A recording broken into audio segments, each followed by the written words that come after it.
Oke.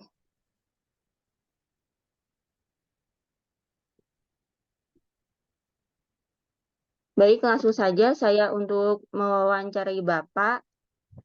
Em,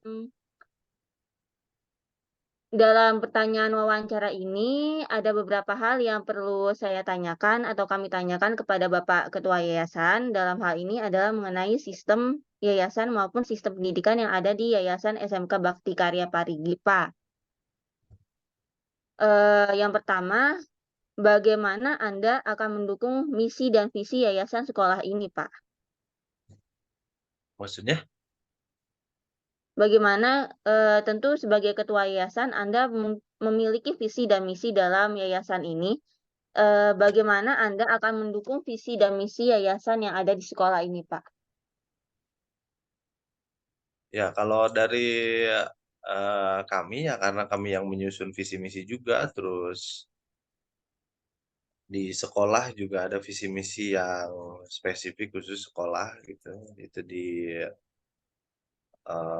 oleh pengelola SMK juga stakeholder yang terlibat. Jadi sebetulnya yang pertama kali kami lakukan adalah memastikan program-program yang dijalankan itu sesuai dengan visi misi, tidak bertabrakan dengan visi misi, dan ada program-program yayasan yang itu sudah punya agendanya, timelinenya, jadi kita sesuaikan. Nah, setelah disesuaikan, tentu saja kalau di penyelenggaraan khusus SMK-nya, kami lihat SNP kan ada namanya Standar Nasional Pendidikan itu yang 8 komponen. Jadi kami periksa satu-satu gitu. Apakah ini support atau tidak terkait visi yang akan atau misi yang akan dilaksanakan. Nah, Hmm. setelah itu ya melakukan karena dicek satu-satu misalnya dari aspek standar isi, standar proses, standar pengelolaan, standar pembiayaan, standar evaluasi, standar sarpras, dan standar-standar lainnya itu kan udah kelihatan tuh. Makanya di sekolah biasanya membuat rencana juga khusus dokumen perencanaan RKAS yang dibuat oleh pihak sekolah. Nah, kami di yayasan ini mencoba untuk mendukung penyelenggaraannya. Misalnya kapan harus keluar budget, kapan harus ada agenda-agenda tertentu untuk proses evaluasi, begitu. Gitu sih, Ya, alurnya gitu ya. berarti tentunya setiap visi misi dari yayasan tersebut perlu adanya evaluasi dalam menunjang program pendidikan di yayasan. Lalu kemudian, apa pengalaman Anda dalam mengelola dan juga memimpin sebuah organisasi atau lembaga pendidikan, Pak? Kalau pengalaman yang ya tentu pengalaman banyak jenisnya ya. Ada pengalaman yang intrinsik yang sifatnya eh apa ya, sudah pasti akan terjadi misalnya. Itu kan rata-rata bisa diantisipasi. Nah, justru yang agak sulit ini kan yang tidak istilahnya yang tidak terprogram atau yang di luar program. Itu berdasarkan konteks biasanya sama momentum tertentu gitu. Nah, pada saat itu memang perlu disesuaikan, otomatis kan berubah pula kan urusan penjadwalan, urusan teknis-teknis yang lainnya juga ikut berubah gitu.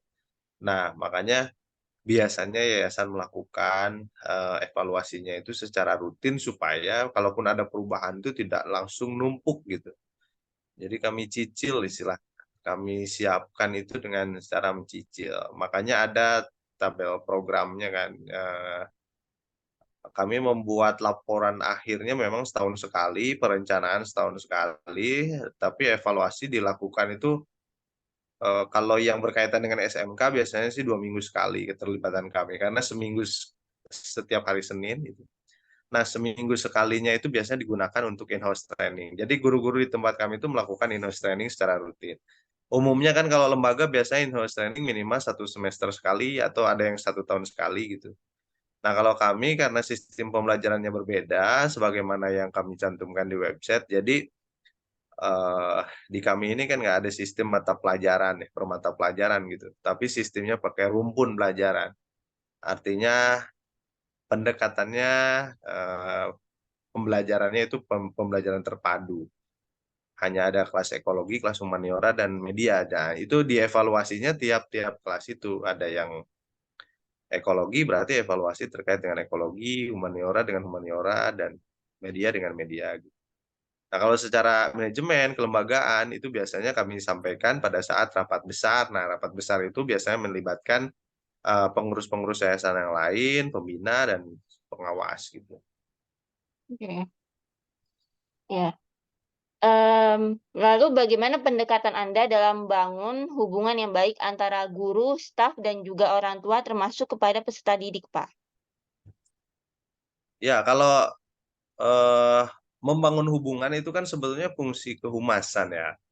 Atau kami Hmm. di sini sebetulnya ada fungsi PR, walaupun fungsi PR itu lebih ke strategi ya. Tapi kalau dari sisi pendekatan komunikasinya, itu biasanya kan komunikasi itu ada yang vertikal itu berdasarkan struktur kelembagaan, ada yang horizontal itu berdasarkan ya peer aja, sesama atau selevel manajemen yang sama gitu. Nah, kalau saya sebagai ketua yayasan itu biasanya melakukan komunikasi vertikal, itu dengan struktur di lembaga, dengan SMK, dengan guru-guru gitu. Nah, ada yang dilakukan secara diagonal juga gitu.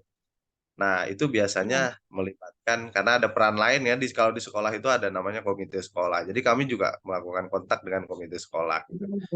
Nah, itu biasanya ada momen-momen tuh.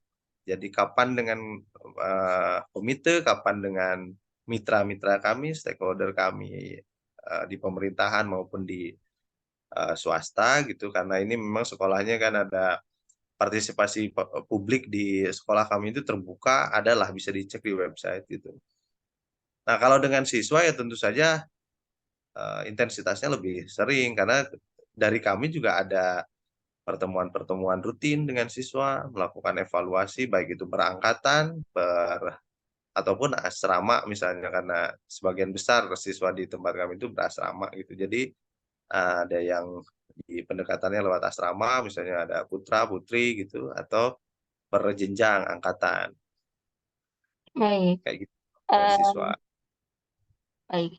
Bagaimana visi misi program pendidikan yang telah dijalankan oleh ketua yayasan ini dan bagaimana sejarah berdirinya yayasan ini, Pak?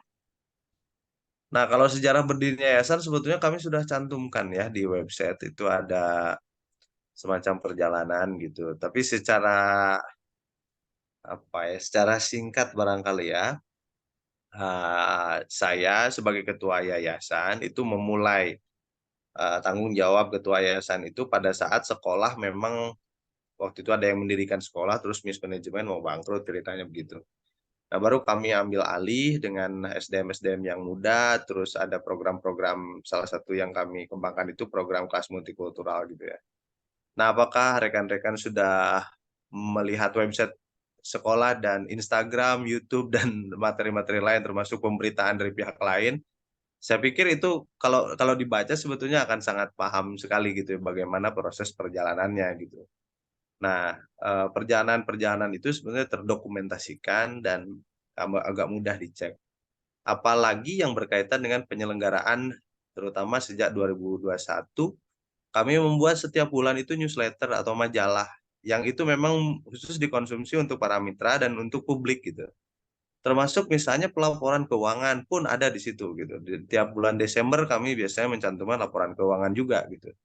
Nah, jadi sistem penyelenggaraan eh, kami erat dengan kaitannya dengan penyelenggaraan keterbukaan informasi publik. Dan setahu kami memang tidak ada juga sekolah yang seserius kami gitu dalam membuat publikasi ini ya, keterbukaan informasi publik gitu.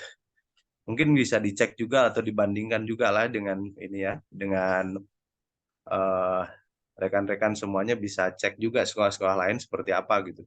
Minimal terlihat dari inilah, dari website dan konten-konten yang ada di dalam website itu gitu.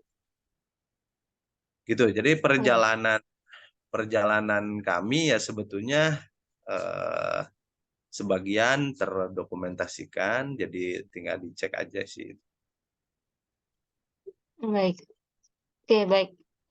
Untuk selanjutnya boleh kami langsung mewawancarai Bapak Kepala Sekolah? Boleh boleh boleh.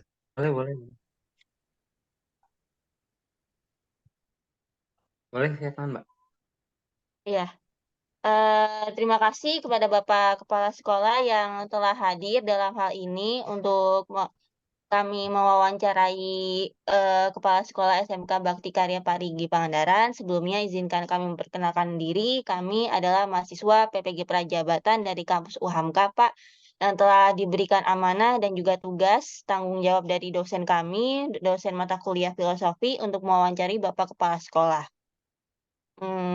Terima kasih sebelumnya Ini kami ucapkan mata pelajaran atau SD? Mata pelajaran atau ini? Kami dari jurusan PGSD, Pak, PPG Prajabatan, kampus UHAMKA.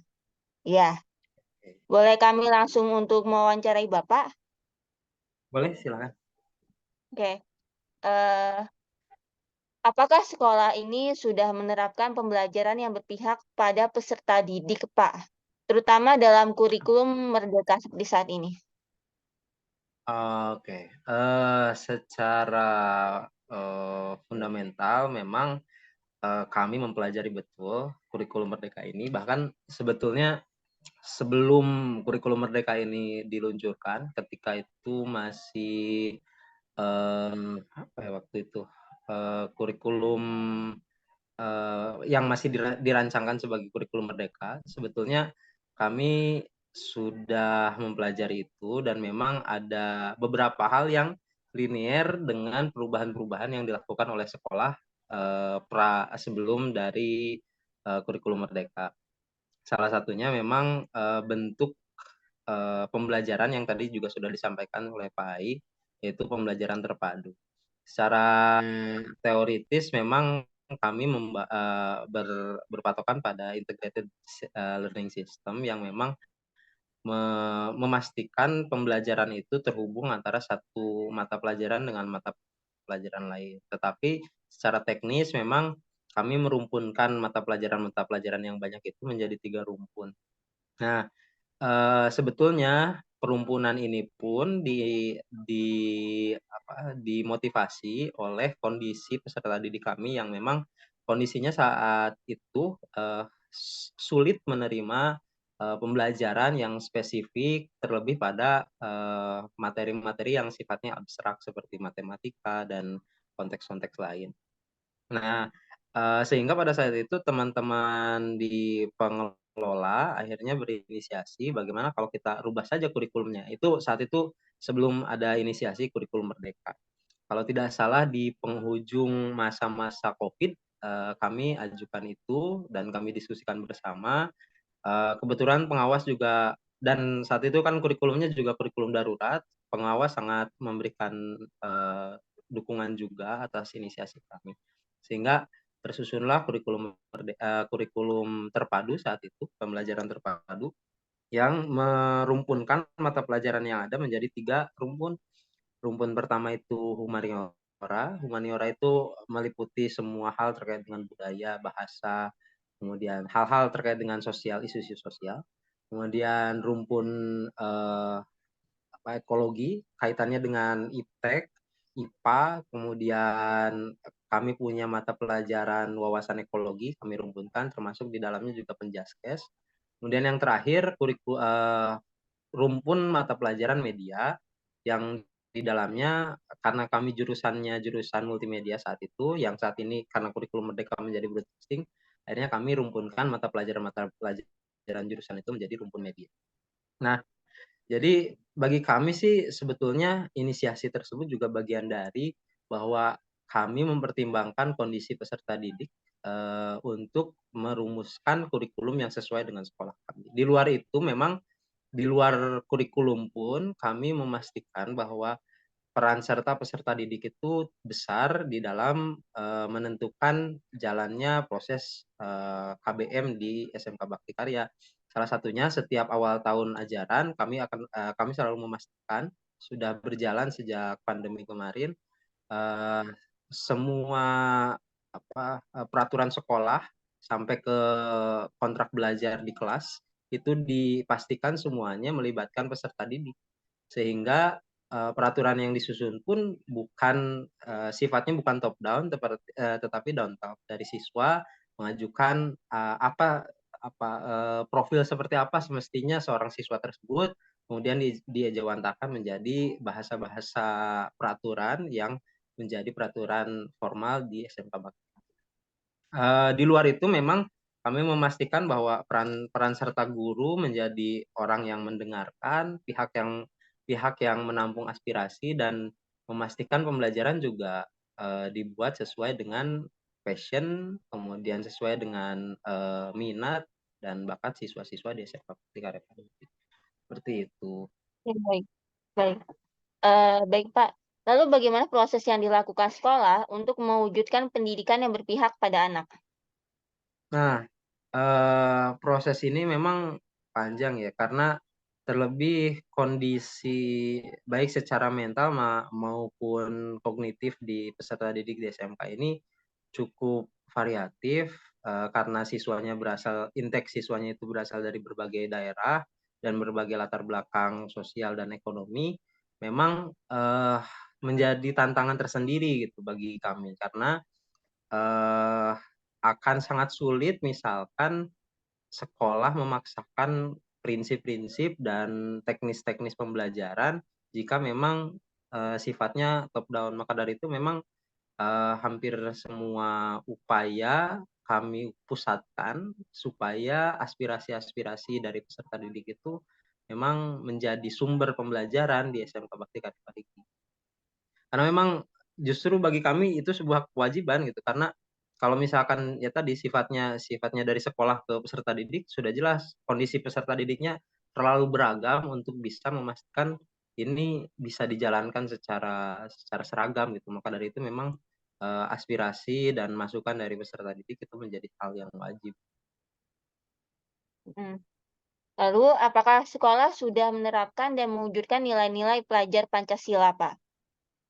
Eh,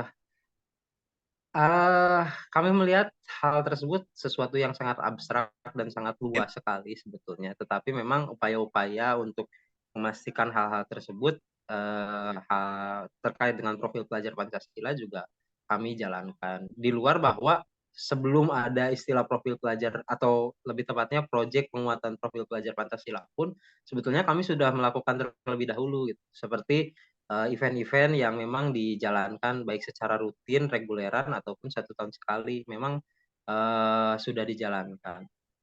Salah satu bentuk yang kami upayakan adalah ruang apresiatif terhadap keberagaman yang ada di Indonesia melalui Festival 28 Bahasa. Nanti rekan-rekan bisa cek di website juga, ada lini masa dari tahun ke tahun sejak tahun 2018, bagaimana kami memberikan ruang bagi keberagaman yang ada di sekolah kami untuk diapresiasi oleh tidak hanya oleh warga sekolah, tetapi juga publik secara luas.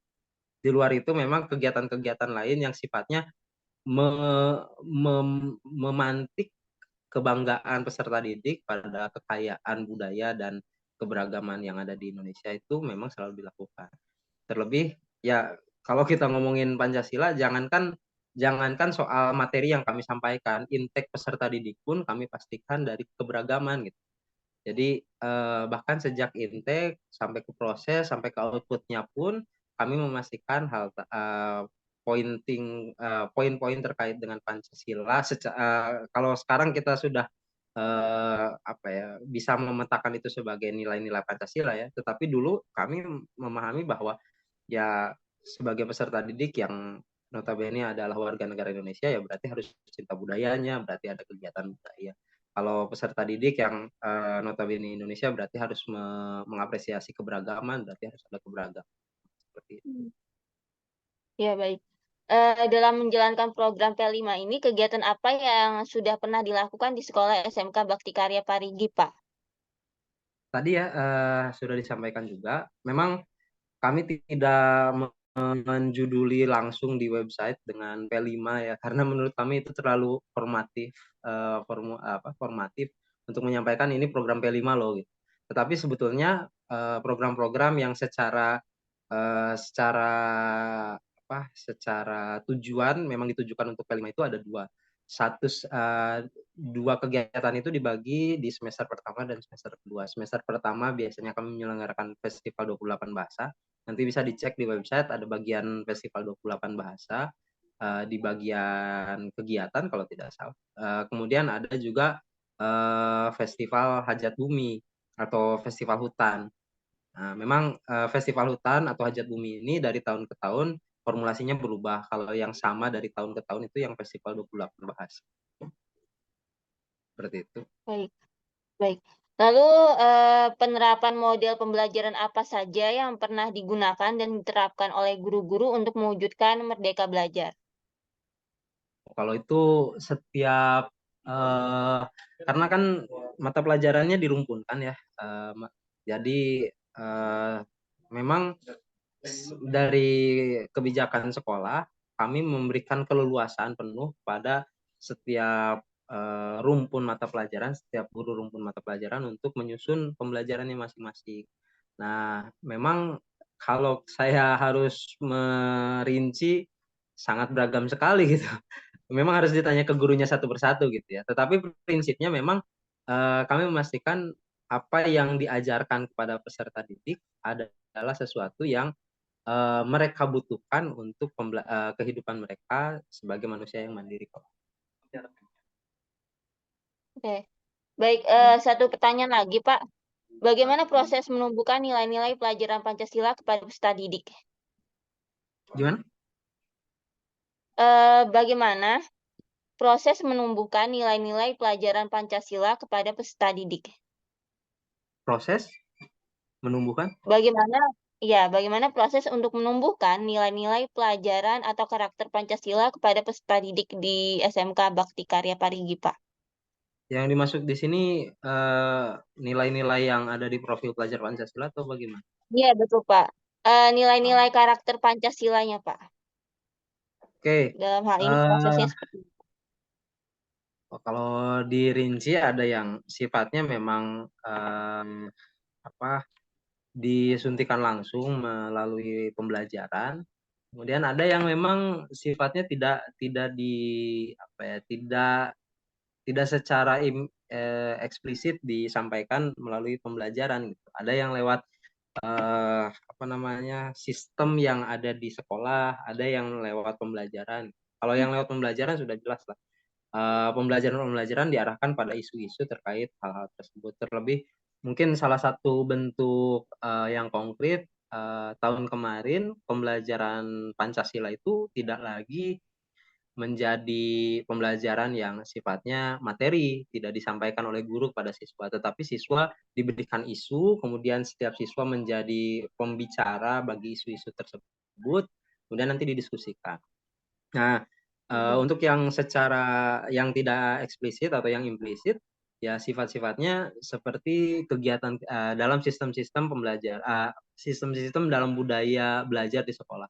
Salah satunya yang memang diupayakan adalah satu sekolah itu, karena kebetulan sekolah kami jumlah siswanya tidak terlalu banyak, semua siswa sekitar 67 siswa itu dibagi menjadi 12 partai kami sebutnya. Nah, partai ini kemudian menjadi semacam di satu sisi partai ini menjadi ruang komunikasi antara guru kepada siswa pembinaan partainya. Jadi satu guru ada sekitar 6 siswa, kemudian mereka biasanya berkomunikasi dan melakukan konsultasi, kemudian konseling melalui partai tersebut. Tapi di sisi lain, partai ini juga berfungsi sebagai ruang, ya seperti halnya partai gitu, menjadi ruang-ruang politis bagi peserta didik.